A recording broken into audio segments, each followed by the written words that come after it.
Hi there, Frank Kuwamura from MD Spine Care. And one of the things we're going to talk about is really healing and trauma. I've had personal trauma, I'm sure you have.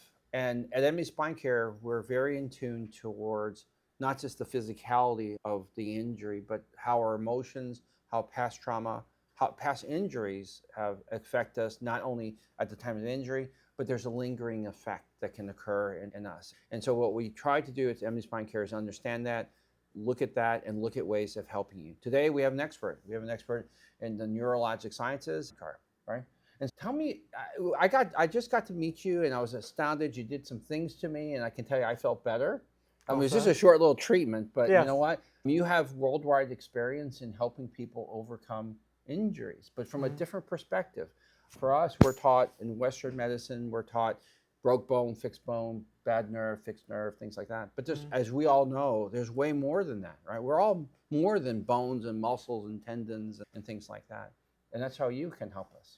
Absolutely, yeah. So essentially, I discovered that there is, whenever we have any kind of ailment of whatever sort that is, whether that is physical, emotional, what have you, I discovered that very often there is what people like to refer to as a root cause. So that is often something that happened at some point in our lives, and at the point where it happens, it doesn't necessarily have to be a big thing, and it doesn't necessarily have to materialize into something. But it creates that first crack in the window that then later, when even more happens, actually is a weak point, and then injuries happen faster and mental disease happens faster. So that's what I discovered. And I discovered that the brain speaks a language where you can basically tell the brain in a way, hey, this was quite some time ago. It's time to relax a little bit. Sure. Have you noticed? I know it's one of the things that I became aware of in talking to, in just a short time we spent, was I started thinking back about past traumas or past little things and thinking about, can those things now, do I carry them forward? And honestly, I was carrying things forward. And I'm looking forward to helping get rid of those things and hopefully get to a better state of health. Absolutely. So we carry them forward often on a subconscious level where our brain has actually forgotten about it because there's just so much going on, and a lot of it happens in our childhood as when we are young adults. But even though our conscious brain forgets about it, our subconscious brain has not forgotten about it. And it's very interesting that you can communicate with the subconscious brain through techniques that we borrow from the world of kinesiology, where they do muscle testing and they see how does the body react when there's a certain impulse that reminds your subconscious nervous system of that thing that happened way back. This is amazing, and it certainly now takes us from an understanding of bodies and injuries into a different level. How did you learn about this? You know, I was struggling with ankylosing spondylitis, which is a very painful disease where you have constant inflammation along your spine. It travels. It can create what is referred to as a bamboo spine, which means... That's what we're taught. Right. So your vertebrae fuse together. In the worst case, it leads to paralysis. So I was living with that, and I self-maintained with a healthy lifestyle. But I was traveling, and I was at a conference for a completely different reason. And someone was there who did a 5-minute treatment on me, similar to what you experienced when you got a try. And within those 5 minutes, 20 years worth of pain lifted. Wow. And it was just so incredible. And of course, what a breakthrough. Yeah. Oh my gosh. Absolutely. Opening a door and it's like sunlight again. Yeah, it was incredible. It was very emotional. I had tears of joy. And like everyone who experiences something like this, my initial question was, what happened? Number one, is this real? And number two is, how persistent is this going to be? Is that going to be over tomorrow? And the day after that intervention, I still felt great. So I spoke to that person, a physician who lives in the UK, And I said, what's going on here? And they said, if you really want to know, come and be trained in the UK. So I did that, traveled to the UK and got trained. And then I did something that I love, because there's this concept of having done something for 10,000 hours to Sure. really become good That's at it. culturally, there's a lot of cultural beliefs that you do that, right? So I thought, how can I get that massive amount of experience? So what I decided right then and there in the UK is that I was going to stop, because I was doing my other business activities. I was going to put everything on hold and basically go on a journey around the globe for a year and help as many people as possible. Wow, that's amazing. To get exposed to as many versions of ailments as possible. And throughout that time, I got exactly what I wanted. I got the experience. I got to see that people can be helped without even speaking their language. I got to see a little bit of, I got a lot of data points, so I could say it looks like there's a very high success rate, and I got to see at what ratio people have a little bit of a setback and what people don't have a setback and all of that. So, and we've just been back 3 weeks really. So I have just achieved. I have to thank my wife, Danielle. Thank you, Danielle, for introducing us, because we're so excited about our collaboration together and you helping people. Yes. Certainly in our Center of Healing and Regeneration, I think you could be an integral portion in getting people to their goal of being healthy and being better. That's our goal, is to help people to get better and to heal and to live a better life and a healthier life.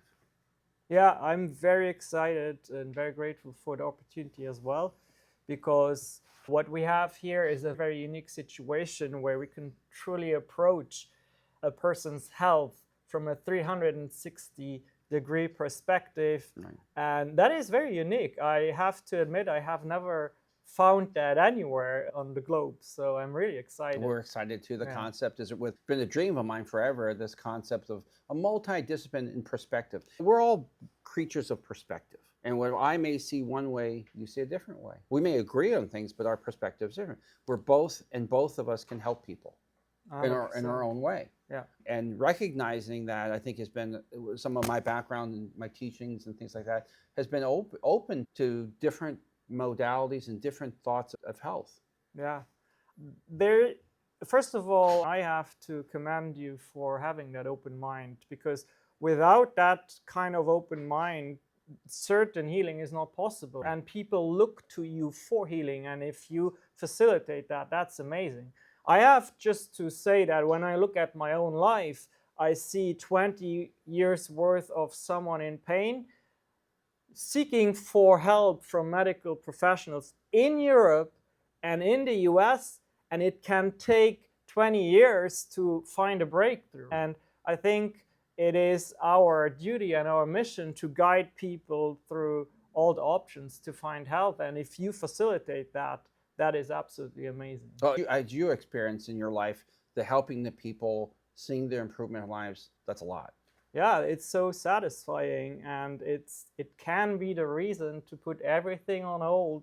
You did that. I did that. You did that. And so take us through a typical visit. Like, is it usually one visit or is it more than one visit? So tell me. Yeah. I know people differ in what they need, but what's an average? Yeah. So a typical visit really starts with a conversation about what have you gone through in your life that may have been difficult. Sure. And what's interesting is that the conversation doesn't necessarily focus around, let's say, for example, someone comes in and says, oh, my shoulder hurts. Then, I want to know, did you have an accident or whatnot? What happened to your shoulder? But then I immediately say, now let's disconnect from this shoulder problem for a moment and think about your entire life. And let's talk a little bit about the challenges. He did this to me. It sounds like our visit. Yeah, because what that creates for me is a heat map. Sure. So I get an idea of where the priorities are, because from what I understand, the way I have learned this is that there is a hierarchy of protective mechanisms that the nervous system creates. And you can either spend a lot of time and resources working on lower priorities, or if you get the chance to really address the root cause, as we like to say, the highest priority, very often you can clear 15, 20 ailments in one go. And that is why that conversation is so interesting to find out. It is. Our brain affects us in so many different ways. Certainly the cognitive function, but there's so many things as you've become aware and I've become aware over the years at the subconscious level. Oh, yeah. Things that we don't even know is happening. It's almost like our computer has another computer underneath it and is processing information, processing things, and it's affecting how we live our lives, our choices we make, and things like that, and our ability to get to a better place. Yeah. And so that's amazing. You can tap into that and help people. Yeah, especially because what I always get excited about most is because neither I nor the person needs to be aware about what it is really. Yes, of course, when their shoulder hurts, they will be able to tell. But sometimes things is going on where they are not aware of it, because very often there is a tiny compensation, a tiny protective mechanism that actually is the root cause of the shoulder pain. Sure. To stay with the shoulder, very often, interestingly enough, the right hip is the cause for left shoulder pain, because very often there's this diagonal relationship in the skeleton. But often, if the right hip doesn't hurt, then we don't know. So you can't verbalize it, but through this amazing technique that we borrow from kinesiology, we do find out. So without having to be aware, without having to verbalize it, we can address things on the physical level and also on the emotional level. It's very interesting. Okay, now I'm going to ask you with your experience. Tell me the one patient that you remember the most and what you did for them. Yeah, so that was during the travels in Indonesia, where I went to people who really would never be in a position to afford access to something like this.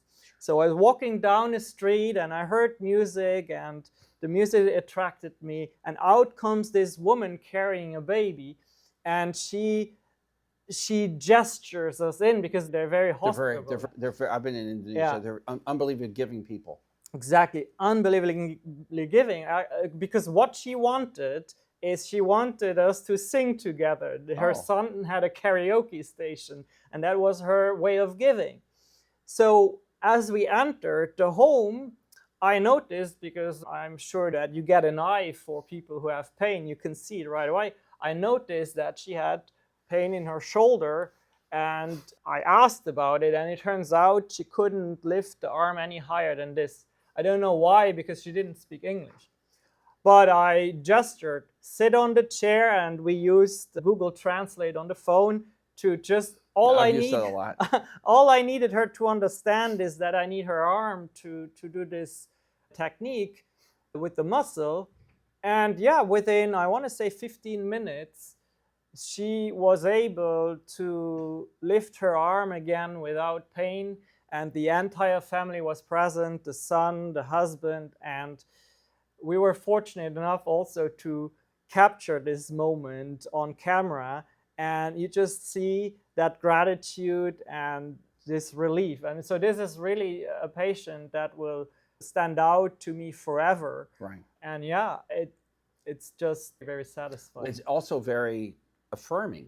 It's affirming. Yeah, you are changing people's lives. Yeah. And that's what we try to do. And our motto here in our mission statement at our company is that we don't treat patients, we change people's lives. Yeah. So can you show some things that you would do? Yeah, absolutely. I need to take my jacket off or leave it on? Yeah, you can take it off. Okay. And then just sit on the edge on the chair so that You're not going to do anything crazy, are you? No. Okay. Not today. And I'm going to bring up my toolkit here. Dr. K, this is really the tools that I use, the tuning forks and something that is a little bit sharp, but I use a lot more. I use my hands a lot. Sure. So when I work, I will ask for your permission to touch your head, your nose quite often, because that gives a signal to the brain I work with, and then also your belly and your back. Is that okay? Certainly fine. Okay, so if you would just scoot a little bit to the edge of the chair so I can access the back. Okay. And then I would ask you Dr. K, is there anything that is a little bit Sore? Sore? My left shoulder. Your left shoulder? Yes. And I would ask you, why is that the case? I'm still recovering from an injury I Okay. had skiing a few years ago. I'm much better, but it seems to be lingering pain. Okay. And explain that accident to me. It was I'm an avid skier, been skiing most of my life, and I had an equipment failure. Fell down, broke my shoulder, and had a partial tear of my muscle. Okay. Did you see that accident happening? Sometimes we realize, oh, it's about to get ugly.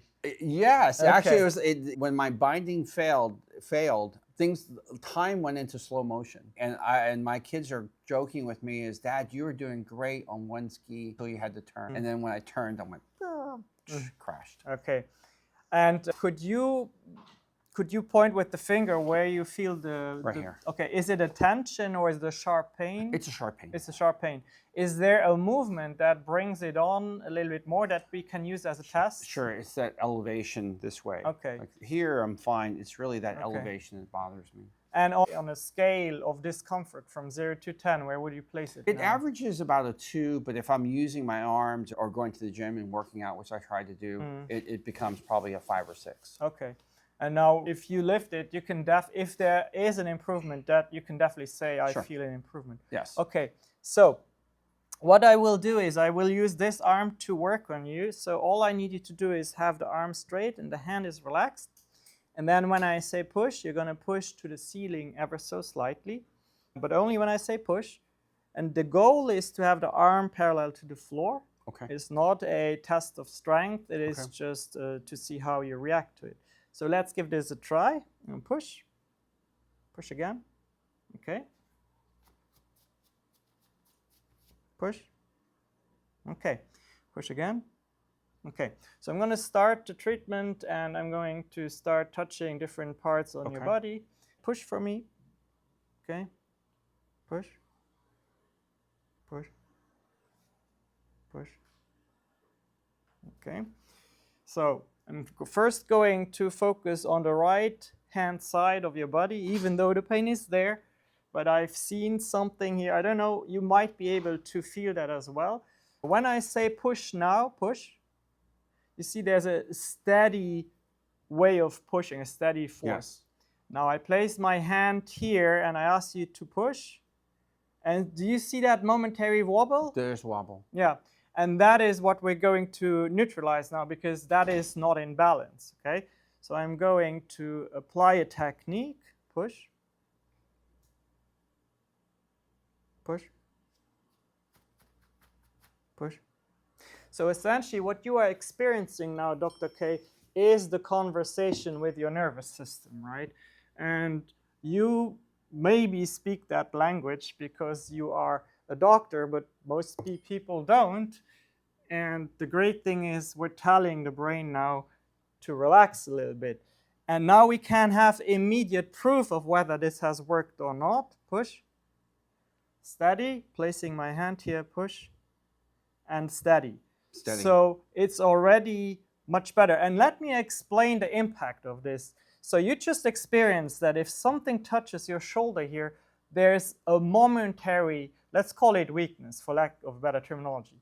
Now that also means that whenever something touches your shoulder, whether that is in the gym, you're doing sports, resting in your bed, whenever something touches the shoulder, there's a very tiny momentary weakness. And that tiny momentary weakness causes muscles not to do their work. Sure. Something else needs to compensate. And whatever that something else is going to hurt. So now we're going to focus a little bit more on this side. Push. Push. Push. Okay. Push. Push. All right. So I want you to look here, please. Look here. Look at me. Look here. Look at me.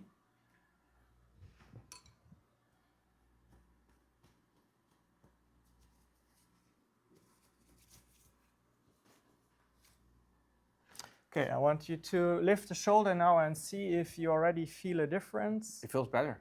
Already? It does feel better. Okay. It's probably, gosh, a 1 or 2 now. Okay. Let me do one more thing that I often know will make a difference in this situation. Relax your arm here in the elbow joint. Okay.